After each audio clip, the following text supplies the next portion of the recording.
Hello മക്കളെ, ഈ വീഡിയോയിൽ ചെയ്യാൻ പോകുന്ന ഇത്രയേ ഉള്ളൂ. SSLC ക്രിസ്മസ് പരീക്ഷയിൽ, അതായത് നാളെ നടക്കാൻ പോകുന്ന നിങ്ങളുടെ ക്രിസ്മസ് പരീക്ഷയിൽ വരാൻ പോകുന്ന എല്ലാ ചാപ്റ്റേഴ്സും നമ്മുടെ ഈ ഒറ്റ വീഡിയോയിൽ അടിപൊളിയായിട്ട് മാക്സിമം ഡീറ്റെയിൽ പഠിക്കാൻ പോവാണ്. സോ ഈ വീഡിയോന്റെ ഡ്യൂറേഷൻ കണ്ടിട്ട് നിങ്ങൾ എന്താണ് വിചാരിക്കേണ്ട, സാർ ഇത് കുറച്ച് മാത്രമേ പറയുന്നുള്ളൂ എന്ന്.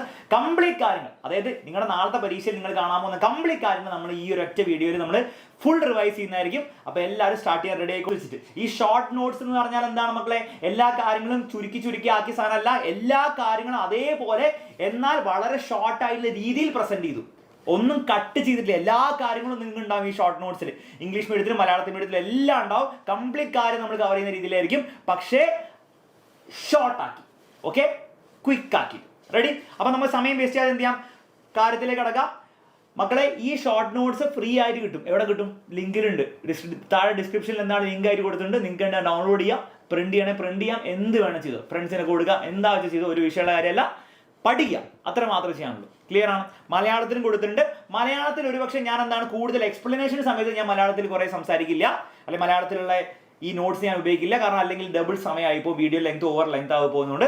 അപ്പോൾ നിങ്ങൾ എന്താ ചെയ്യുക, മലയാളം മീഡിയംകാർ എന്ത് ചെയ്യുക, നോട്ട്സ് കറക്റ്റ് ആയിരുന്നാണ് ഡിസ്ക്രിപ്ഷനിൽ കൊടുത്തിട്ടുണ്ട്. നിങ്ങൾ എന്ത് ചെയ്യുക, ഈ വീഡിയോ കണ്ടതിന് ശേഷം നിങ്ങൾ എന്ത് ചെയ്യുക, അത് കൃത്യമായിട്ട് റെഫർ ചെയ്ത് പഠിക്കുക. ക്ലിയർ ആണ്? അപ്പോൾ നമുക്ക് സ്റ്റാർട്ട് ചെയ്യാം. ഫസ്റ്റ് നമുക്ക് ഇലക്ട്രോമാഗ്നറ്റിക് ഇൻഡക്ഷൻ എന്ന് പറഞ്ഞ ചാപ്റ്ററിന്റെ കംപ്ലീറ്റ് റിവിഷൻ പെട്ടെന്ന് ചെയ്യാം. ബാ, ഇലക്ട്രോമാഗ്നറ്റിക് ഇൻഡക്ഷൻ എന്ന് പറഞ്ഞാൽ എന്താണ് മക്കളെ? ഇത്രയേ ഉള്ളൂ. ഒരു കോയിൽ ഉണ്ടാവും, ആ കോയിലിന്റെ മാഗ്നറ്റിക് ഫ്ലക്സ്, അതിന്റെ കാന്തിക ഫ്ലക്സ് മാറുമ്പോൾ, ചേഞ്ച് ചെയ്യുമ്പോൾ അതിൻ്റെ ഉള്ളിൽ എന്തുണ്ടാവും, ഇൻഡ്യൂസ് EMF ഉണ്ടാവും. EMF എന്ന് പറഞ്ഞാൽ വോൾട്ടേജ് ഉണ്ടാവും. വോൾട്ടേജ് ഉണ്ടെങ്കിൽ എന്തുണ്ടാവും, കറണ്ട് ഉണ്ടാവും, ഇൻഡ്യൂസ് കറണ്ട് ഉണ്ടാവും, അതിൻ്റെ ഉള്ളിൽ കറണ്ട് ഉണ്ടാവും. ഇതിനെയാണ് നമ്മൾ ഇലക്ട്രോമാഗ്നറ്റിക് ഇൻഡക്ഷൻ പഠിക്കുക. ഡെഫിനിഷൻ പരീക്ഷ ചോദിക്കും, അപ്പോൾ എഴുതി വെക്കണം. whenever there is a change in magnetic flux linked with the coil and എന്താണ് EMF is induced in the coil, this is called electromagnetic induction. വൈദ്യുതകാന്തിക പ്രേരണ എന്ന് പറഞ്ഞാൽ ഇത്രയേ ഉള്ളൂ. കാന്തിക ഫ്ലക്സിൽ മാറ്റം ഉണ്ടാകുമ്പോൾ അവിടെ എന്താണ് ഒരു ഇൻഡ്യൂസ്ഡ് EMF അല്ലെങ്കിൽ EMF പ്രേരിതമാകുന്നു. അതിനെയാണ് നമ്മൾ ഇലക്ട്രോമാഗ്നറ്റിക് ഇൻഡക്ഷൻ വിളിക്കുക. ഡെഫിനിഷൻ ചോദിക്കും. അങ്ങനെയാണെങ്കിൽ ഈ EMF ഉണ്ടായ EMF ഇല്ല, അതിന്റെ സ്ട്രെങ്ത് എന്തിനൊക്കെ ഡിപ്പെൻഡ് ചെയ്യാന്ന് പരീക്ഷയിൽ എപ്പോഴും ചോദിക്കുന്നതാണ്. എന്തിനൊക്കെ ഡിപ്പെൻഡ് ചെയ്യുക? വളരെ സിമ്പിൾ ആണ് മക്കളെ. ഒരു മാഗ്നറ്റ് ഉണ്ടാവും, ഒരു സോളിനോഡ് ഉണ്ടാവും. ഈ മാഗ്നറ്റിന്റെ സ്ട്രെങ്തിനെ ഡിപ്പെൻഡ് ചെയ്യുക. സ്ട്രെങ്തിനെ ഡിപ്പെൻഡ്, മാഗ്നറ്റിന്റെ എത്രത്തോളം സ്ട്രെങ്ത് ഉണ്ടാവും, അത്രത്തോളം വലിയ മാഗ്നറ്റ് ആണോ അത്രത്തോളം എന്താണ് EMF ഉണ്ടാവും ഈ കോയിൽ, അത്രത്തോളം കറണ്ട് ഉണ്ടാവും. രണ്ടാമത്തെ കാര്യം എന്താണ്, relative speed between solenoid magnet. അതായത് ഈ മാഗ്നറ്റ് എത്രത്തോളം സ്പീഡിൽ നിങ്ങൾ അനക്കുന്നു. മാഗ്നറ്റ് മാത്രം അനക്കണമെന്നില്ല, നമുക്ക് സോളിനോയിഡ് ഇങ്ങോട്ട് കൊണ്ടുവന്നാലും എന്താണ് മാഗ്നറ്റിക് ഫ്ലക്സ് ചേഞ്ച് ചെയ്യും, EMF ഉണ്ടാവും. അപ്പോൾ രണ്ടുപേരുടെ ഇടയിലുള്ള സ്പീഡില്ലേ, റിലേറ്റീവ് സ്പീഡിനെ ഡിപ്പെൻഡ് ചെയ്യും. എത്രത്തോളം സ്പീഡിലാണോ അത്രത്തോളം ഇൻഡ്യൂസ് EMF, ഇൻഡ്യൂസ് കറണ്ട് ഉണ്ടാവും. ആൻഡ് ലാസ്റ്റ് നമ്പർ ഓഫ് ടേൺസിനെ ഡിപ്പെൻഡ് ചെയ്യും. അതായത് ഈ നമ്പർ ഓഫ് ടേൺസ് ഇല്ലേ, അത് കൂട്ടി കഴിഞ്ഞാൽ ഇൻഡ്യൂസ് EMF കൂടും. ഇത് ചോദിക്കും പരീക്ഷയിൽ. ഇൻഡ്യൂസ് EMF എന്തിനൊക്കെയാണ് ഡിപ്പെൻഡ് ചെയ്യുക, അപ്പോൾ എഴുതി വെച്ചോണം. ക്ലിയർ ആണല്ലോ? ഇനി ഈ ഇൻഡ്യൂസ് EMF വഴി ഉണ്ടാകുന്ന ഇൻഡ്യൂസ് കറണ്ട് ഇല്ലേ, ആ കറണ്ടിന്റെ ഡയറക്ഷൻ കണ്ടുപിടിക്കാൻ വേണ്ടി ഉപയോഗിക്കുന്ന റൂൾ എന്താണ്? ഫ്ലെമിങ്സ് ലെഫ്റ്റ് ഹാൻഡ് റൂൾ അല്ല, ഫ്ലെമിങ്സ് റൈറ്റ് ഹാൻഡ് റൂൾ ആണ്. റൈറ്റ് ഹാൻഡ് റൂൾ ഇതാ ഇങ്ങനെ കൈപിടിക്കുക. ഇത് ഫോഴ്സ്, ഇത് മാഗ്നറ്റിക് ഫീൽഡ്, ഇത് കറണ്ട്. ഓർത്തൊക്കെ സിമ്പിൾ ആണ്. Father mother child, father force, mother magnetic field, child current. Okay, ഇത് കൃത്യമായിട്ട് ഇങ്ങനെ പിടിച്ചു കഴിഞ്ഞാൽ സിമ്പിൾ എന്താണ്, സിമ്പിൾ ആയിട്ട് കറണ്ടിന്റെ ഡയറക്ഷൻ കിട്ടും. ഫോർ എക്സാമ്പിൾ ഒരു സിമ്പിൾ ചോദ്യം ഇവിടെ ചെയ്താൽ, ഒരു കണ്ടക്ടർ ഉണ്ട്, ആ മുകളിലേക്ക് മൂവ് ആണെങ്കിൽ ഇവന്റെ കറണ്ടിന്റെ ഡയറക്ഷൻ എന്തായിരിക്കും? രണ്ട് പോയിന്റ്സിനെ ഞാൻ മാർക്ക് ചെയ്ത് തരാം. ഇതിനെ നമുക്ക് A എന്ന് വിളിക്കാം, ഇതിനെ B എന്ന് വിളിക്കാം. A എന്ന് B യിലേക്കാണ്, B എന്ന് A യിലേക്കായിരിക്കും കറണ്ട് ഒഴുകുക. സിമ്പിൾ ആണ് മക്കൾ. ഇതിന് മുകളിലേക്ക് ആക്കുമ്പോൾ ഫോഴ്സ് എങ്ങോട്ടാണുള്ളത്? റൈറ്റ് ഹാൻഡ് റൂൾ വെക്കുന്ന ഫോഴ്സ് മുകളിലേക്കായിരിക്കും ഉണ്ടാവുക. മാഗ്നറ്റിക് ഫീൽഡ് ഇവിടുന്ന് അങ്ങോട്ട്, കറണ്ട് നോക്കി അവിടെ നിന്ന് ഇങ്ങോട്ടാണ്. നിങ്ങൾ എൻ്റെ കൂടെ പിടിച്ചു നോക്കി, അപ്പോൾ നിങ്ങൾക്ക് മനസ്സിലാവും കറണ്ട് B എന്ന് A യിലേക്കാണ് ഒഴുകുക. That is current is from B to A. Okay, അപ്പോൾ ഫോഴ്സ് മുകളിലേക്കാണ്, അതായത് കറണ്ട് കണ്ടക്ടർ മോഷൻ മുകളിലേക്കാണ്. അങ്ങനെയാണെങ്കിൽ ഫോഴ്സ് മുകളിലേക്ക് പിടിക്കുക, മാഗ്നറ്റിക് ഫീൽഡ് ഇത് ഇങ്ങനെ കട്ടായി പിടിക്കുക, നോർത്ത് സൗത്തിലേക്ക് പിടിക്കുക, കറണ്ട് ഇങ്ങനെ കാണിക്കും. ഇത്രയേ ഉള്ളൂ സംഭവം. അപ്പോൾ ഇതാണ് ഇതിന്റെ യൂസ്. ക്ലിയർ ആണോ? പരീക്ഷ ചോദിക്കും. ഇതിന്റെ സ്റ്റേറ്റ് ചെയ്യാനും പറയും. State Fleming's right hand rule. ഫ്ലെമിങ്ങിന്റെ വലത് കൈ നിയമം പ്രസ്താവിക്കാൻ പറയുമ്പോൾ എഴുതി വെക്കണം. മലയാളത്തിൽ കൊടുത്തിട്ടുണ്ട്, എല്ലാം കൊടുത്തിട്ടുണ്ട്. ഓക്കെ, വേണമെങ്കിലും വേറൊരു ഫോണിലോ വേറെ ലാപ്ടോപ്പിലോ അല്ലെങ്കിൽ എന്തെങ്കിലും സാധനം ഉണ്ടെങ്കിൽ അതിലും കൂടി വെച്ചിട്ട് നമുക്ക് നോക്കിയാൽ കുറച്ചുകൂടി എളുപ്പമായിരിക്കും. ഓക്കെ, അങ്ങനെയാണ് ഈ കറണ്ടിന്റെ ഡയറക്ഷൻ എന്തിനൊക്കെ ഡിപ്പെൻഡ് ചെയ്യാം? Direction magnetic field. Magnetic field direction depend ചെയ്യില്ല. യെസ്, മാഗ്നറ്റിക് ഫീൽഡ് എവിടുന്ന് അങ്ങോട്ടാണ്, അത് തിരിച്ചിങ്ങോട്ടാക്കിയാൽ കറണ്ടിന്റെ ഡയറക്ഷൻ മാറും. പിന്നെ എന്തിനാണ് ഡിപ്പെൻഡ് ചെയ്യുക? Direction of motion of magnet. മാഗ്നറ്റിന്റെ മോഷൻ, മാഗ്നറ്റിനെ വേണം മൂവ് ചെയ്യിക്കാം, ഈ കണ്ടക്ടറിനെ മൂവ് ചെയ്യണമെന്നില്ല. മാഗ്നറ്റിന് എന്താണ് നിങ്ങൾ മൂവ് ചെയ്യുക എന്ന ഡയറക്ഷൻ ഡിപ്പെൻഡ് ചെയ്യും. മാഗ്നറ്റിന് ഇങ്ങനെ മൂവ് ചെയ്താൽ ഒരു ഡയറക്ഷനിലായിരിക്കും കറണ്ട് ഉണ്ടാവും, മാഗ്നറ്റ് ഇങ്ങനെ മൂവ് ചെയ്താൽ വേറെ ഡയറക്ഷനിലായിരിക്കും കറണ്ട് ഉണ്ടാവും. അതിന് ഡിപ്പെൻഡ് ചെയ്യും. Direction of motion of solenoid, അതിന് ഡിപ്പെൻഡ് ചെയ്യും. സോളിനോയിഡോ കോയിലോ മുകളിലേക്ക് മൂവ് ചെയ്യുകയാണ്, കറണ്ട് ഒരു ഡയറക്ഷനിലായിരിക്കും. കോയിൽ താഴേക്ക് മൂവ് ആണെങ്കിൽ ഒരു ഡയറക്ഷനിലായിരിക്കും. ഇത് ഈ ഒരു എക്സാമ്പിളിന്റെ കോണ്ടെക്സ്റ്റിൽ മാത്രമല്ല നമുക്ക് സംസാരിക്കാനുള്ള, ഇതിന്റെ ഈ ഒരു എക്സാമ്പിളിന്റെ കോണ്ടെക്സ്റ്റിലുണ്ട്. അതായത് നിങ്ങൾ ഇതിലൊരു സംഭവം, ഈ മാഗ്നറ്റ് ഇങ്ങോട്ട് കൊണ്ടുപോയാൽ കറണ്ട് അങ്ങോട്ട്, ലെറ്റ്സ് സേ കറണ്ട് എന്നാണ് ഒരു ഇങ്ങോട്ടാണെന്ന് വിചാരിക്കുക, ഒരു പ്രത്യേക ഡയറക്ഷനിലായിരിക്കും. ഏത് ഡയറക്ഷൻ കണ്ടുപിടിക്കാമെന്ന് ചോദിക്കില്ല പരീക്ഷയിൽ. പക്ഷേ മാഗ്നറ്റ് ഇങ്ങോട്ട് കൊണ്ടുപോയാലോ കറണ്ട് ഓപ്പോസിറ്റ് ഡയറക്ഷനിലായിരിക്കും. അപ്പോൾ കറണ്ട് ഡയറക്ഷൻ മാറും, മാഗ്നറ്റ് ഡയറക്ഷൻ മാറുന്നതനുസരിച്ച്. മാഗ്നറ്റിന് മാത്രമല്ല, സോളിനോയിഡ് ഇങ്ങോട്ട് പോകുമ്പോൾ കറണ്ട് ഇങ്ങോട്ടാണെങ്കിൽ സോളിനോയിഡ് ഇങ്ങോട്ട് വരുമ്പോൾ കറണ്ട് ഇങ്ങോട്ടായിരിക്കും. അപ്പോൾ അത്രയും കാര്യങ്ങൾ നിങ്ങൾ മനസ്സിലാക്കി വെക്കണം, പരീക്ഷ ചോദിക്കും. നെക്സ്റ്റ് പഠിക്കാനുള്ള AC ജനറേറ്ററിനെ പറ്റിയാണ്. വർക്കിംഗ് പ്രിൻസിപ്പിൾ ഇലക്ട്രോമാഗ്നറ്റിക് ഇൻഡക്ഷൻ ആണ്. എനർജി കൺവേർഷൻ മെക്കാനിക്കൽ എനർജി, കറങ്ങുന്ന എനർജി എന്താക്കി മാറ്റാണ് ഇവൻ ഇലക്ട്രിക്കൽ എനർജി ആക്കി മാറ്റാണ്. ഫ്രീക്വൻസി നമ്മുടെ ഇന്ത്യയിലുള്ള എല്ലാ ജനറേറ്റേഴ്സിൻ്റെയും, അതായത് ഡാമിലൊക്കെ ഉള്ള നമ്മുടെ ഹൗസ് ഹോൾഡ് ഇലക്ട്രിഫിക്കേഷന് വേണ്ടി അയക്കുന്ന ജനറേറ്റർ ഇല്ലേ, എന്ത് ജനറേറ്റർ, ഇവിടെ വീട്ടിൽ KCB കറണ്ട് അയച്ചിരുന്നില്ലേ, അവിടെ ഉണ്ടാക്കുന്ന ജനറേറ്റർ ഇല്ലേ, ആ ജനറേറ്റർ KCB അല്ല, അങ്ങ് ഡാമിൽ ഉണ്ടാക്കുന്ന ജനറേറ്റർ, അതിന്റെ ഫ്രീക്വൻസി എന്താണ്, 50 ഹെർട്സ് ആണ്. അതിന്റെ അർത്ഥം എന്താണ്, armature rotates 50 times per second. Armature കോയിലില്ലേ, ആർമേച്ചർ ഒരു സെക്കൻഡിൽ 50 പ്രാവശ്യം റൊട്ടേറ്റ് ചെയ്ത് പരീക്ഷ ചോദിക്കും കേട്ടോ. അങ്ങനെയുള്ള പരീക്ഷ ചോദിക്കും, ഒരു സെക്കൻഡിൽ കറണ്ട് എത്ര പ്രാവശ്യം ഡയറക്ഷൻ ചേഞ്ച് ചെയ്യും. അപ്പോൾ നിങ്ങളെ ആൻസർ 50 എന്ന് പറയരുത്. Current changes direction 100 times per second. അതായത് ഒരു പ്രാവശ്യം ആർമേച്ചർ റൊട്ടേറ്റ് ചെയ്യുമ്പോൾ കറണ്ട് 2 പ്രാവശ്യം ഡയറക്ഷൻ ചേഞ്ച് ചെയ്യും. ഓക്കെ, ഒന്നങ്ങോട്ടോ ഒന്നിങ്ങോട്ടോ. അങ്ങനെയാണ് 50 പ്രാവശ്യം റൊട്ടേറ്റ് ചെയ്യുമ്പോൾ 100 തവണ കറണ്ട് ഡയറക്ഷൻ ചേഞ്ച് ചെയ്യും. അപ്പോൾ കറണ്ട് എത്ര പ്രാവശ്യം ഡയറക്ഷൻ ചേഞ്ച് ചെയ്യും, ഒരു സെക്കൻഡിൽ 100 തവണയാണ്. ബ്രഷസ് എപ്പോഴും റെസ്റ്റിലായിരിക്കും. അപ്പം നിങ്ങൾ മനസ്സിലാക്കേണ്ട കാര്യം, സാധാരണഗതിയിൽ ഒരു സാധാരണ ജനറേറ്റർ ആണെങ്കിൽ ഈ ആർമേച്ചർ കിടന്ന് കറങ്ങുകയാണ് ചെയ്യാം. പക്ഷേ നമ്മൾ കൊമേഴ്ഷ്യൽ യൂസിന് ഉപയോഗിക്കുന്ന ജനറേറ്റർ ആണെങ്കിൽ ആർമേച്ചർ സ്റ്റേഷനറി ആയിരിക്കും. ഇതൊരു മാഗ്നറ്റ്സ് ആണ് കിടന്ന് കറങ്ങുക. ഓക്കെ, അതെന്തിനാണ്, ആർമേച്ചർ കിടന്ന് കറങ്ങുമ്പോഴാണ് ഈ സ്ലിപ്പ് റിംഗ് കറങ്ങും. അപ്പോൾ സ്ലിപ്പ് റിംഗും ബ്രഷും തമ്മിൽ എന്താണ്, അവിടെ ഫ്രിക്ഷൻ വഴി എന്താണ് കുറേ എനർജി ലോസ് ഉണ്ടാവും. അപ്പോൾ ആ എനർജി ലോസ് പ്രിവെന്റ് ചെയ്യാൻ വേണ്ടി എന്താണ് ആർമേച്ചറിനെ വെറുതെ നിർത്തുന്നതിന് മാഗ്നറ്റ്സിനെ കിടത്ത് കറക്കിയാണ് സാധാരണ നമ്മുടെ എന്ത് ചെയ്യുക, നമ്മുടെ ആക്ച്വലി ജനറേറ്റേഴ്സ്, വലിയ ജനറേറ്റേഴ്സ് ഇല്ല, കൊമേഴ്ഷ്യൽ യൂസിൽ ഉപയോഗിക്കുന്ന നമ്മുടെ ഡാമിന്റെ അവിടെയൊക്കെയുള്ള പവർ സ്റ്റേഷനിലെ ജനറേറ്റേഴ്സ്, അതിൽ മാഗ്നറ്റ്സ് ആണ് കറങ്ങുക. ഓക്കെ, അപ്പോൾ എന്തൊക്കെ ആരെങ്കിലും കറങ്ങിക്കോട്ടെ, അത് വിഷയമുള്ള കാര്യമില്ല. ചില ജനറേറ്റേഴ്സ് ആർമേച്ചർ ആയിരിക്കും, കൊമേഴ്ഷ്യൽ യൂസിന് ഉപയോഗിക്കുന്ന ജനറേറ്റേഴ്സിന്, പവർ സ്റ്റേഷനിലെ ജനറേറ്റേഴ്സിന് മാഗ്നറ്റ് ആയിരിക്കും. പക്ഷെ എന്തൊക്കെയാണെങ്കിലും ആരായിരിക്കും എപ്പോഴും റെസ്റ്റിൽ ഉണ്ടാകാം, ആർമേച്ചർ കറങ്ങാം, ആർമേച്ചർ കറങ്ങാം, സ്ലിപ്പ് റിംഗ്സും കറങ്ങാം, മാഗ്നറ്റ്സും കറങ്ങാം. പക്ഷെ ബ്രഷസ് ഒരിക്കലും കറങ്ങില്ല. ഈ ബ്രഷ് കറങ്ങിയാൽ എന്താണ്, ഈ പുറത്തെ സർക്യൂട്ടും കൂടി കറങ്ങിപ്പോ. അപ്പോൾ ബ്രഷസ് എപ്പോഴും റെസ്റ്റിലായിരിക്കും എന്നുള്ള അർത്ഥം വെച്ച് പരീക്ഷയിൽ ചോദിക്കും. Which is the part of JC generator which always remains at rest? Brushes ആണ്. ഇതിനെങ്ങനെ DC ജനറേറ്റർ ആക്കി മാറ്റാം? അപ്പോൾ അതിന് മുമ്പ് നമുക്ക് ഇതിന്റെ പാർട്സ് ഒന്ന് മനസ്സിലാക്കാം. ഇത് ആർമേച്ചർ ആണ്, ഇത് മാഗ്നറ്റ്സ് ആണ്, പരീക്ഷ ചോദിക്കും. ഇത് സ്ലിപ്പ് റിംഗ്സ് ആണ്. ഇതാരാണ്, നമുക്ക് സ്ലിപ്പ് റിംഗ്സ് ആണ്. ഈ രണ്ട് സാധനം ബ്രഷസ് ആണ്. ക്ലിയർ ആണല്ലോ, ഗ്രാഫൈറ്റ് ബ്രഷസ് എന്ന് പറയാൻ, വെറും ബ്രഷസ് എന്ന് പറയാം. ഇനി ഈ ഒരു ഇത് AC ജനറേറ്റർ ആണല്ലോ, പുറത്ത് വരുന്ന AC കറണ്ട് ആണ്, ഇങ്ങനത്തെ AC കറണ്ട് ആണ്, ഓൾട്ടർനേറ്റിംഗ് ആണ്, പ്ലസ് മൈനസ് അങ്ങനെയാണ് വരിക. ഇതിന് DC ജനറേറ്റർ ആക്കണമെങ്കിൽ, അതിൽ പുറത്ത് DC ആക്കണമെങ്കിൽ നിങ്ങൾ എന്ത് ചെയ്യണം, replace slip rings with split rings. എക്സാമിന് ചോദിക്കും, how to convert AC generator to DC generator പറയണം, replace slip rings with split ring. അതായത് ഈ സ്ലിപ്പ് റിംഗ്സ് അല്ല, ഇതിനെടുത്ത് കളയുക, അതെടുത്ത് വലിയ വേസ്റ്റ് ബാസ്കറ്റിൽ കൊണ്ടിട്ട് എന്ത് ചെയ്യുക, സ്പ്ലിറ്റ് റിംഗ്സ്, അതായിരുന്നു സ്പ്ലിറ്റ് റിംഗ്സ്. DC മോട്ടറിൽ ഉണ്ടായിരുന്ന, ഇലക്ട്രിക് മോട്ടർ ഉണ്ടായിരുന്ന സ്പ്ലിറ്റ് റിംഗ്സ് വെച്ച് നിങ്ങൾ റിപ്ലേസ് ചെയ്ത് കഴിഞ്ഞാൽ, ഇതിനെടുത്ത് ഇവിടെ ഫിറ്റ് ചെയ്ത് കഴിഞ്ഞാൽ നിങ്ങൾക്ക് എന്ത് കിട്ടും, നിങ്ങൾക്ക് ഒരു DC ജനറേറ്റർ കിട്ടും. അപ്പോൾ പുറത്ത് വരുന്ന കറണ്ട് എന്തായിരിക്കും, DC കറണ്ട് ആയിരിക്കും എന്നുള്ള കാര്യം മനസ്സിലാക്കി വെക്കുക. ക്ലിയർ ആണല്ലോ? മനസ്സിലാക്കേണ്ട മറ്റൊരു കാര്യം, പുറത്ത് വരുന്ന DC ആയിരിക്കും, പക്ഷെ അപ്പോഴും ഉള്ളിൽ ആർമേച്ചറിൽ എന്തായിരിക്കും, AC ആയിരിക്കും. അപ്പോൾ AC ജനറേറ്റർ ആണെങ്കിൽ ആർമേച്ചറിൽ AC ആയിരിക്കും, DC ജനറേറ്റർ ആണെങ്കിലും പുറത്ത് DC ഒക്കെ തന്നെ ആയിരിക്കും, പക്ഷെ ഉള്ളിൽ എന്തായിരിക്കും, ആർമേച്ചറിൽ അപ്പോഴും AC തന്നെ ആയിരിക്കും. ഇതൊക്കെ എക്സാമിൽ ചോദിക്കും കേട്ടോ. ഓക്കെ, ഔട്ട്പുട്ട് ഗ്രാഫ് AC ജനറേറ്ററിന്റെ ഔട്ട്പുട്ട് ഗ്രാഫ് ഇങ്ങനെ ആയിരിക്കും, positive negative positive negative positive negative അങ്ങനെ ആയിക്കൊണ്ടിരിക്കും. DC ബാറ്ററിയുടെ എങ്ങനെയായിരിക്കും, പോസിറ്റീവ് പോസിറ്റീവ് പോസിറ്റീവ്, പക്ഷേ കോൺസ്റ്റന്റ് വാല്യൂ ആയിരിക്കും, കോൺസ്റ്റന്റ് മാഗ്നിറ്റ്യൂഡ് ആണെന്ന് പറയും, കോൺസ്റ്റന്റ് വാല്യൂ. ഓക്കെ, DC ബാറ്ററിയുടെ, DC ജനറേറ്ററിന്റെ അല്ല, ഞാൻ DC ജനറേറ്റർ എന്ന് പറഞ്ഞിട്ടുണ്ടെങ്കിൽ DC ബാറ്ററി ആണെന്ന് ഓർത്തോ കേട്ടോ. ബാറ്ററി, സാധാരണ ബാറ്ററി. DC ജനറേറ്ററിന്റെ ഇങ്ങനെയല്ല കേട്ടോ, DC ജനറേറ്റർ തവണ ചാടുന്നില്ല, പോസിറ്റീവ് ആയിരിക്കും എപ്പോഴും, പക്ഷേ തവണ ചാടുന്ന പോലെ മാഗ്നിറ്റ്യൂഡ് മാറിക്കൊണ്ടിരിക്കും, വാല്യൂ മാറിക്കൊണ്ടിരിക്കും. 0 നിന്ന് 2 വോൾട്ട്, 2 വോൾട്ട് നിന്ന് 3 വോൾട്ട്, 3 വോൾട്ട് നിന്ന് 5 വോൾട്ട്, 5 വോൾട്ട് നിന്ന് 3 വോൾട്ട്, അങ്ങനെ എന്താണ് മാറിക്കൊണ്ടിരിക്കുകയാണ് മാഗ്നിറ്റ്യൂഡ്. അതായത് EMF വോൾട്ടേജ് മാറിക്കൊണ്ടിരിക്കുകയാണ്, അതുവഴി കറണ്ട് മാറിക്കൊണ്ടിരിക്കുകയാണ്, പക്ഷേ ഡയറക്ഷൻ ചെയ്യുന്നില്ല, എപ്പോഴും പോസിറ്റീവ് ആയിരിക്കും. അപ്പോൾ ഈ ഒരു പേജിൽ നമ്മൾ എന്തൊക്കെ പഠിച്ചു, ഇലക്ട്രോമാഗ്നറ്റിക് ഇൻഡക്ഷൻ എന്താണ് പഠിച്ചു, ഫ്ലെമിങ്സ് റൈറ്റ് ഹാൻഡ് റൂൾ എന്താണ് പഠിച്ചു, അതിന്റെ ക്വസ്റ്റ്യൻസ് അടക്കം നമ്മൾ എന്താണ് ഇതിനോട് പഠിച്ചു, AC ജനറേറ്ററിന്റെ കംപ്ലീറ്റ് ഡീറ്റെയിൽസ് പഠിച്ചു. ഈ ഇത്രയും ഡീറ്റെയിൽസ് നിങ്ങൾ സെറ്റ് ആക്കണം. ചാപ്റ്റർ കഴിഞ്ഞില്ല, 2 പേജും കൂടി ഉണ്ട് ചാപ്റ്റർ, അതോടെ ചാപ്റ്റർ തീരും. ഓക്കെ, റെഡി ആണല്ലോ, പഠിക്കാൻ റെഡി ആണോ, പിടിച്ചോ. മ്യൂച്വൽ ഇൻഡക്ഷൻ ആണ് അടുത്ത് പഠിക്കാൻ. എന്താണ് മ്യൂച്വൽ ഇൻഡക്ഷൻ എന്ന് പറഞ്ഞാൽ? ഒന്നുമില്ല മക്കളെ, ഒരു കോയിലിലെ കറണ്ട് നമ്മൾ ചേഞ്ച് ചെയ്യണം. എങ്ങനെ കറണ്ട് ചേഞ്ച് ചെയ്യുക, ഈ DC ബാറ്ററിനെ എടുത്ത് മാറ്റി കളയാം. DC ബാറ്ററി എന്ത് AC സോഴ്സ് കൊണ്ടുവെക്കുക. അപ്പം എന്താണ് ഈ സ്വിച്ച് അടക്കി. അപ്പോൾ ഈ കോയിൽ എന്താണ് കറണ്ട് ചേഞ്ച് ചെയ്തുകൊണ്ടിരിക്കും. കറണ്ട് ചേഞ്ച് ചെയ്ത് അവന്റെ മാഗ്നറ്റിക് ഫ്ലക്സ് ചേഞ്ച് ചെയ്യും. ഈ മാഗ്നറ്റിക് ഫ്ലക്സ് മറ്റവന്റെ ഉള്ളിൽ കൂടി പാസ് ചെയ്യുന്നുണ്ട്. അപ്പോൾ ഈ ചേഞ്ചിങ് മാഗ്നറ്റിക് ഫ്ലക്സ് മറ്റവന്റെ ഉള്ളിൽ പാസ് ചെയ്യുമ്പോൾ അവന്റെ മാഗ്നറ്റിക് ഫ്ലക്സും ചേഞ്ച് ചെയ്യില്ലേ. അവന്റെ മാഗ്നറ്റിക് ഫ്ലക്സ് ചേഞ്ച് ചെയ്തിട്ടുണ്ടാവും, അവന്റെ ഉള്ളിൽ കറണ്ട് ഉണ്ടാവും, ഇൻഡ്യൂസ് EMF ഉണ്ടാവും. ഈ ബൾബ് കത്തും. ഈ ബൾബ് എന്ത് ചെയ്യും മക്കളെ, കത്തും. പക്ഷെ അതിനെന്ത് ചെയ്യണം, ഇവിടെ ഒരു AC സോഴ്സ് വേണം. ക്ലിയർ ആണല്ലോ? ഈ പരിപാടിയാണ് നമ്മൾ മ്യൂച്വൽ ഇൻഡക്ഷൻ അറിയുക. പരീക്ഷ ചോദിക്കും, what is mutual induction? When strength or direction of current in one coil changes, the magnetic flux around it changes. ഇവന്റെ മാഗ്നറ്റിക് ഫ്ലക്സ് ചേഞ്ച് ചെയ്യും. നല്ല കാര്യം. As a result and EMF is induced in the secondary coil. അതുകൊണ്ടെന്താണ് അപ്പുറത്തെ coil ഇത് induce ചെയ്യുമ്പോൾ, secondary coil, ഇതിന് secondary coil എന്ന് വിളിക്കുന്നത്, പ്രൈമറി കോയിൽ. സെക്കൻഡറി കോയിൽ എന്താണ്, ഒരു ഇൻഡ്യൂസ് EMF ഉണ്ടാവുന്നു. This phenomenon is called mutual induction. ഈ പ്രതിഭാസത്തിനാണ് നമ്മൾ മ്യൂച്വൽ ഇൻഡക്ഷൻ വിളിക്കുന്നത്. ഇതിനൊക്കെ മലയാളം അടുത്ത പേജിൽ കൊടുത്തിട്ടുണ്ട്, മലയാളം നോട്ട്സ് ഡൗൺലോഡ് ചെയ്യാം. ഓക്കെ, ക്ലിയർ ആണ് മക്കളെ? ബുദ്ധിമുട്ടില്ല മനസ്സിലാക്കാൻ വേണ്ടിയിട്ട്. അപ്പോൾ മ്യൂച്വൽ ഇൻഡക്ഷൻ എന്താണെന്ന് മനസ്സിലായി. നെക്സ്റ്റ് പഠിക്കാൻ ഡെഫിനിഷൻ ചോദിക്കുള്ളൂ, വേറെ കാര്യമായ കാര്യങ്ങൾ ചോദിക്കാനില്ല കേട്ടോ. ട്രാൻസ്ഫോമർ അതിന്റെ വർക്കിംഗ് പ്രിൻസിപ്പിൾ എന്താണ്? മ്യൂച്വൽ ഇൻഡക്ഷൻ പരീക്ഷയിൽ ചോദിക്കും. വാട്ട് ഈസ് ദി പ്രവർത്തന തത്വം? മ്യൂച്വൽ ഇൻഡക്ഷൻ എന്ന് പറയണം. ഓക്കെ, രണ്ട് തരം ട്രാൻസ്ഫോമർ ഉണ്ട്, step up transformer, step down transformer. Step എന്ന് പറഞ്ഞാൽ വോൾട്ടേജിന് കൂട്ടുന്ന ആൾ, സ്റ്റെപ്പ് ഡൗൺ എന്ന് പറഞ്ഞാൽ വോൾട്ടേജിന് കുറയ്ക്കുന്ന ആൾ. ഇതിന്റെ ഫീച്ചേഴ്സ് പഠിക്കണം നമുക്ക്, ബൈ ഹാർട്ട് പഠിക്കേണ്ട ആവശ്യമില്ല, സിമ്പിൾ ലോജിക്കൽ പറഞ്ഞുതരാം. സ്റ്റെപ്പ് അപ്പ് എന്ന് പറഞ്ഞാൽ വോൾട്ടേജിന് കൂട്ടുന്നല്ല. അപ്പോൾ എവിടെയായിരിക്കും വോൾട്ടേജ് കൂടുതൽ? പ്രൈമറിയിലാണ് സെക്കൻഡറിയിലാണ്? വോൾട്ടേജ് കൂട്ടുന്ന ട്രാൻസ്ഫോമറാണ്, അപ്പോൾ സെക്കൻഡറിയിലാണ് വോൾട്ടേജ് കൂടുതൽ. സെക്കൻഡറിയിൽ വോൾട്ടേജ് കൂടുതലാണ്, നമ്പർ ഓഫ് ടേൺസ് സെക്കൻഡറിയിലായിരിക്കും കൂടുതൽ. കറണ്ട് നേരെ തിരിക്കായിരിക്കും, കറണ്ട് പ്രൈമറിയിലായിരിക്കും കൂടുതൽ. കറണ്ട് എപ്പോഴും വോൾട്ടേജിനോട് നമ്പർ ഓഫ് ടേൺസ് നേരെ തിരിഞ്ഞായിരിക്കും. അപ്പോൾ പ്രൈമറിയിലായിരിക്കും കറണ്ട് കൂടുതൽ.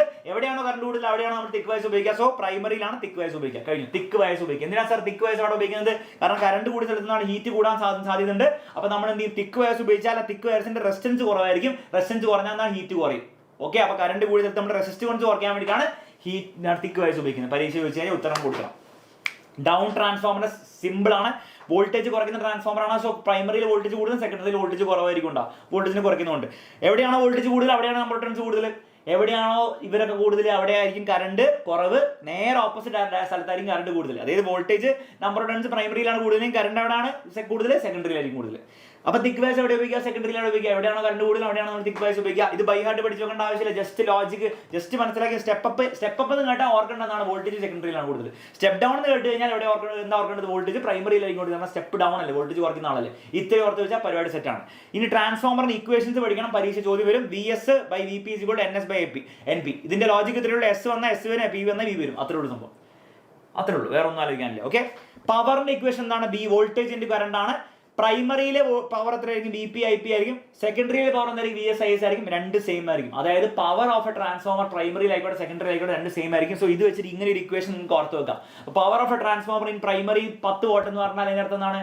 സെക്കൻഡറിയിലും 10 വാട്ട് തന്നെയാണ്. പ്രൈമറിയിലെ 10 വാട്ട് എന്ന് പറഞ്ഞാൽ സെക്കൻഡറിയിലും 10 വാട്ട് തന്നെയാണ്. അപ്പോൾ VP/IP 10 വാട്ടാണ്, മറ്റേതും VS/IS 10 വാട്ടാണ്. അപ്പോൾ ആ ലോജിക് ഇപ്പോഴും ഉണ്ടായിരിക്കണം. അപ്പോൾ പവർ ഓഫ് എ ട്രാൻസ്ഫോമർ എന്ന് പറഞ്ഞാൽ അത് കോൺസ്റ്റന്റ് ആണ്. പ്രൈമറിയിലാണ് സെക്കൻഡറിയിലാണ്. VP/IP ആണെങ്കിലും VS/IS ആണ്, സെയിം ആണ്.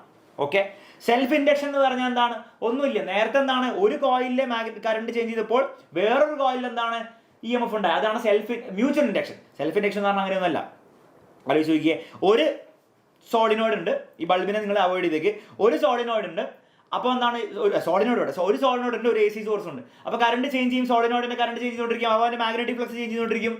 അവന്റെ മാഗ്നറ്റിക് ഫ്ലക്സ് ചേഞ്ച് അവൻ്റെ ഉള്ളിൽ വേറൊരു എക്സ്ട്രാ EMF ഉണ്ടാവില്ലേ? ആ EMF നമ്മൾ വിളിക്കും ബാക്ക് EMF. ഈ പ്രതിഭാസത്തിനെയാണ് നമ്മൾ വിളിക്കുക സെൽഫ് ഇൻഡക്ഷൻ. കാരണം ഇവിടെ വേറെ ആരുടെയും സഹായം ഉണ്ടായിരുന്നില്ല. ഇവൻ ഒറ്റയ്ക്ക് എന്താണ്? അവന്റെ കറണ്ട് ചേഞ്ച് ചെയ്ത് അവൻ്റെ ഒരു മാഗ്നറ്റിക് ഫ്ലക്സ് ചേഞ്ച് ചെയ്തു, അവൻ EMF ഉണ്ടാക്കി. ഇതിനാണ് നമ്മൾ വിളിക്കുക സെൽഫ് ഇൻഡക്ഷൻ. അപ്പോൾ സെൽഫ് ഇൻഡക്ഷൻ എന്താണെന്ന് വെച്ച് കഴിഞ്ഞാൽ എഴുതി വെക്കണം. When AC current is passed through a solenoid, the magnetic flux through it changes.